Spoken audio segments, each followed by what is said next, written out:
RFID एक ऐसी technology है जिसके हेल्प से किसी ऑब्जेक्ट को ट्रैक, मॉनिटर या फिर आइडेंटिफाई कर सकते हैं।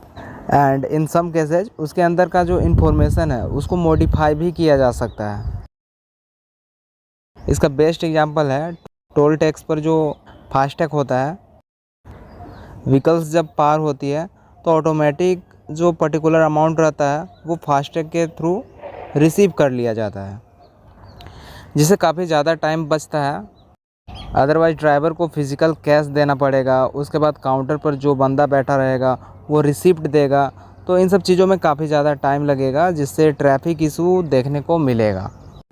एंड फास्टैग के कारण जो पूरा प्रोसेस है वो काफ़ी ईजी बन जाता है।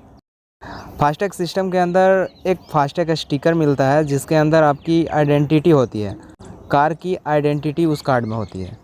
उस स्टिकर को हम लोग कार के सामने वाले पोर्शन पर लगाते हैं। एंड रास्ता में जब टोल टैक्स मिलता है तो उस टोल टैक्स पर एक डिवाइस अटैच्ड रहता है। वही डिवाइस आपके कार में लगे स्टिकर को आइडेंटिफाई करेगा। एंड आइडेंटिफाई करने के बाद जो भी पर्टिकुलर अमाउंट ऑलरेडी डिटरमाइंड होता है फास्टैग कार्ड से कट जाता है।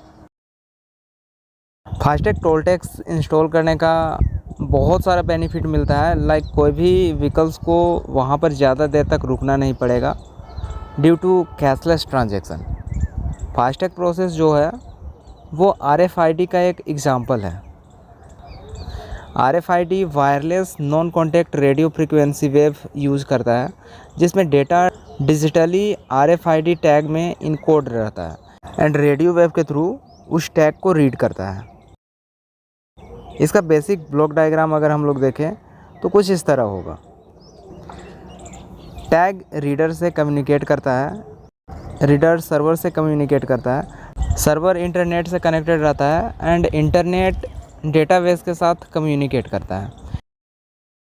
यहाँ पर RFID रीडर है and this is tag, this is antenna of radar, radar का एंटीना है एंड यहाँ पर टैग का एंटीना है। दोनों एंटीना डेटा को आपस में शेयर करेगा। डेटा को शेयर करने के लिए क्लॉक सिग्नल का नीड पड़ता है एंड क्लॉक पल्स जनरेट करने के लिए एनर्जी की रिक्वायरमेंट होती है। इस तरह दोनों एंटीना में डेटा शेयर होता है, मतलब रडार एंड टैग आपस में कम्युनिकेट करते हैं। तो इस तरह से कोई भी टॉपिक को अगर आप इजी वे में समझना चाहते हैं तो चैनल को सब्सक्राइब कर लें और बेल आइकन को भी प्रेस कर लें ताकि वीडियोज आप तक पहुंच सकें।